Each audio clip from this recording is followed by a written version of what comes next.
एक पूर्ण चक्र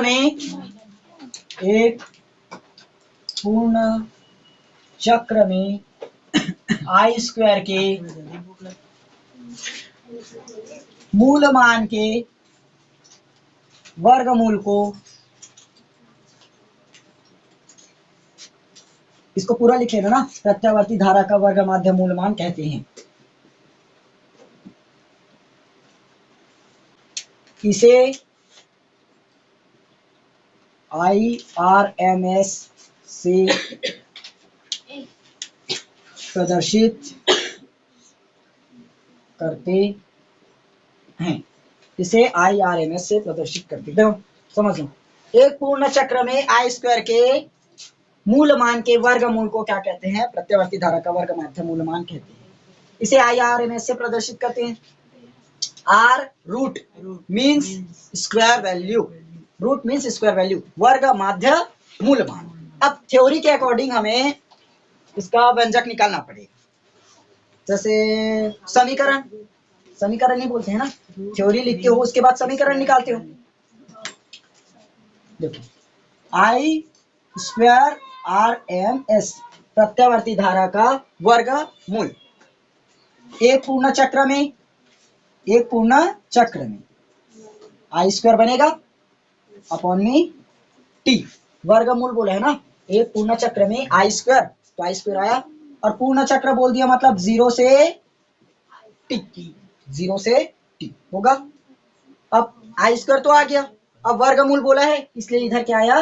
वर्गमूल, या तो यहाँ वर्गमूल लगेगा क्योंकि उसी का प्रत्यावर्ती पूर्ण चक्र में आई स्क्वायर आया के मूलमान के वर्गमूल को, वर्गमूल इधर लाओगे तो रूट में ही बनेगा, वर्गमूल को क्या कहते हैं? IRMS यानी कि वर्ग माध्य मूल मान। अब देखो ये टी है तो इसका टी के सापेक्ष समाकलन, समझ में आया? अब लिमिट क्यों लगाए 0 से टी? क्योंकि एक पूर्ण चक्र बोला है, एक टी, 1 सेकंड में लगेगा मतलब 0 से टी ही जाएगा, 0 से स्टार्ट करेगा और टी समय पर पहुंचा, इसलिए क्या हुआ? 0 से टी। उसके बाद एक पूर्ण चक्र में हुआ, एक पूर्ण चक्र में मतलब टी, आई स्क्वायर के मूलमान को, आई स्क्वायर के मूलमान के वर्गमूल, आई स्क्वायर के मूलमान यही बनेगा उसका वर्गमूल, स्क्वायर को इधर लाओगे तो रूट में ही बदलेगा, हो गया वर्गमूल। तो मूलमान को क्या कहते हैं? IRMS हो गया। अब समीकरण निकाले थे प्रत्यावर्ती धारा का, I is equal to I0 sine omega t निकाले हो। अब यहाँ पर I का स्क्वायर है तो दोनों में क्या हो जाएगा? स्क्वायर हो जाएगा, तो I स्क्वायर RMS 0 से टी, आई स्क्वायर की जगह I0 का स्क्वायर बनेगा और इसमें भी स्क्वायर लग जाएगा, sine square omega T upon में टी होगा, और इंटू में dt हो गया dt। अब देखो यहाँ से t तो कांस्टेंट बनेगा, आई स्क्वायर भी कांस्टेंट है क्योंकि अवकलन किसके सापेक्ष हो रहा है?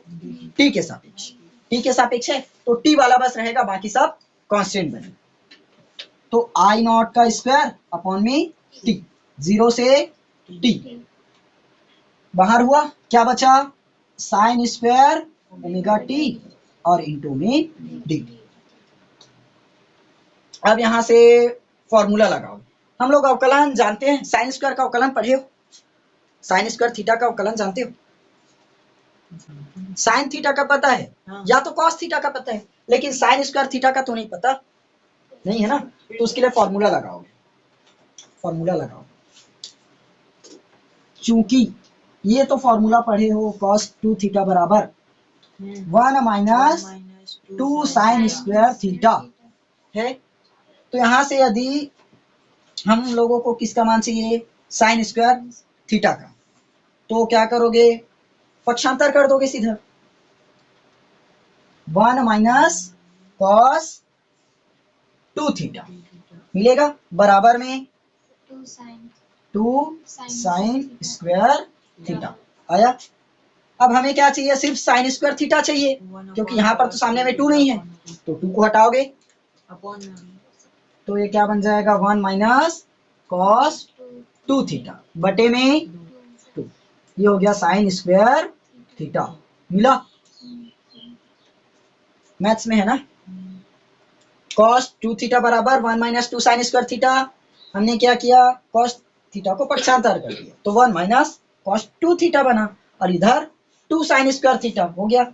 हमें सिर्फ साइन स्क्वायर थीटा का मान चाहिए, तो साइन स्क्वायर थीटा रखे, 2 को पक्षांतर कर दिए तो 1 माइनस कॉस 2 थीटा अपॉन में 2। अब यहाँ पर थीटा है लेकिन यहाँ पर ओमेगा टी, तो थीटा बराबर क्या बना, ओमेगा टी। आई नॉट का स्क्वायर अपॉन में टी, फिर 0 से T, sine square omega T, इसकी जगह क्या रखोगे, 1 माइनस कॉस 2, थीटा की जगह ओमेगा टी, ओमेगा टी, और नीचे में 2 और इंटू डी हो गया। अब यहां से देखो फिर से, यदि इसको ब्रैकेट में ले लें तो बाहर में कुछ नहीं है, मतलब 1 है ना, और इस पूरे के बटे में है तो 1/2 कॉमन हो जाएगा। आई नॉट का स्क्वायर अपॉन में टी, पूरे से क्या कॉमन करोगे, 1/2, क्या बचा, 0 से टी, क्योंकि 2 कांस्टेंट है ना, इसका समाकलन ही नहीं होगा। क्या बचा, 1 माइनस कॉस 2 ओमेगा टी और इंटू में डी टी हो गया। आई नॉट का स्क्वायर अपॉन में टी और 1/2 टी करो सीधा, हो गया। 0 से समाकलन करो, 1 इंटू डी टी, इसका समाकलन क्या होगा, डी टी का समाकलन टी, जैसे dx का समाकलन करते हो x, वैसे ही dt का समाकलन t, क्योंकि 1 का इंटू dt में है, cos 2 ओमेगा t का इंटू भी dt में है, तो दोनों का समाकलन करना पड़ेगा। तो 1 का क्या हो गया dt, 1 का t माइनस, अब cos थीटा का जानते हो क्या होगा, अवकलन में, समाकलन में कहाँ होगा, साइन का माइनस कॉस होता है, कॉस का साइन बस होगा। अवकलन में यदि चेंज करोगे तो साइन का कॉस होता है और कॉस का माइनस साइन बनता है, जस्ट अवकलन का उल्टा समाकलन है। तो कॉस का क्या होगा, साइन 2 ओमेगा टी। अब अंदर के फलन का फिर से करोगे को, जैसे अंदर में क्या बचा, 2 ओमेगा टी, फिर से करोगे अंदर के फलन का 2 ओमेगा टी, 2 ओमेगा का 2 ओमेगा आएगा, क्योंकि टी हटेगा, 1 माइनस 1 मतलब 0, किसी की पावर में यदि 0 रहता है तो 1 बनता है, तो टी की घात 1, तो टी कटा, 2 ओमेगा बस बचा, तो 2 ओमेगा सामने में आता है तो समाकलन में क्या होगा, बटे में चला जाएगा, 2 ओमेगा हो गया। लिमिट कहां से कहां तक है, 0 से टी, ये हो गया 0 से टी। देखो यहाँ पर यदि cos 2 ओमेगा टी, हमें इसका क्या करना है, अब समाकलन अवकलन में जाओ, तो अवकलन में क्या होगा, माइनस में साइन 2 ओमेगा टी, अब 2 ओमेगा फिर से बचा, तो 2 ओमेगा का अवकलन क्या होगा, 2 ओमेगा, तो 2 ओमेगा सामने में आ जाएगा, और इसके तो वैसे ही समाकलन में ये क्या होगा, इंटू का डिवाइड में चला जाएगा, हो गया ना। t इज इक्वल टू जानते हो क्या होता है, 2 पाई अपॉन ओमेगा, जहां पर यहाँ t दिखेगा वहां क्या रखोगे, 2 पाई अपॉन ओमेगा। हाँ, स्मॉल t में मत करना ना, क्योंकि कैपिटल T का मान है, I square R M S, I naught square upon में 2 इंटू 2 पाई अपॉन ओमेगा, फिर t minus 2 sine 2 omega 2 pi upon, small T है ना, 2 ओमेगा टी अपॉन में 2 ओमेगा, और 0 से 2 पाई अपॉन ओमेगा, टी की जगह रख दी। अब इसको मिटा दो,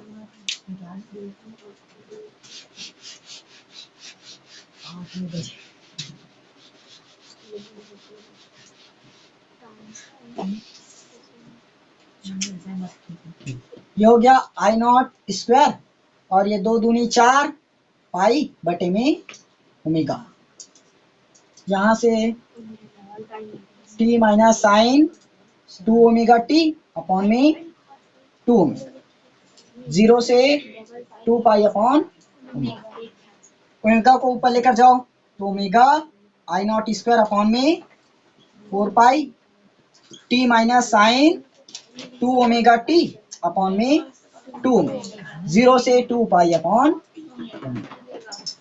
अब यहां से क्या करोगे, लिमिट पुट करोगे, upper limit minus lower limit. ये है ना, कई बार 11th में पढ़े हो समाकलन। ओमेगा आई नॉट का स्क्वायर अपॉन में 4 पाई। सबसे पहले टी की जगह 2 पाई अपॉन में ओमेगा माइनस साइन नहीं, तो अब लिमिट पुट कर रहे हैं ना, अपर लिमिट रखोगी तो 2 पाई अपॉन ओमेगा। जहां जहां पर जिसका समाकलन किए हैं ना वहीं पर करोगे, तो टी के सापेक्ष हुआ है, तो जहां जहां पर टी रहेगा अपर लिमिट को लोगे, उसके बाद लोअर लिमिट। तो 2 पाई अपॉन ओमेगा माइनस में साइन, ये स्क्वायर था नहीं 2 था, 2 ओमेगा टी की जगह 2 पाई अपॉन ओमेगा और नीचे में 2 ओमेगा। यह भी कौन सा रखे, 2 pi upon omega, upper limit रख दिए। अब लोअर लिमिट, अरे इसको पूरा होल ब्रैकेट में रखें, माइनस माइनस करोगे 0 minus sine 2 omega t into, अरे 2 ओमेगा इंटू 0, नीचे में 2 ये देखो ब्रैकेट लगाना मत भूलना। ये ब्रैकेट इसलिए क्योंकि यहाँ पर माइनस है, वैसे में चिन्ह बदल जाएगा, और पूरा होल ब्रैकेट इसलिए क्योंकि इस पूरे का इंटू इसमें है। हो गया ना। अब इसका मतलब क्या है, पूरे का इंटू कर दोगे अंदर में, और इसका मतलब यहाँ से चिन्ह बदल सकता है। अब 4 आई नॉट स्क्वायर अपॉन, अरे क्या क्या लिखा है, omega I naught square upon में 4 पाई।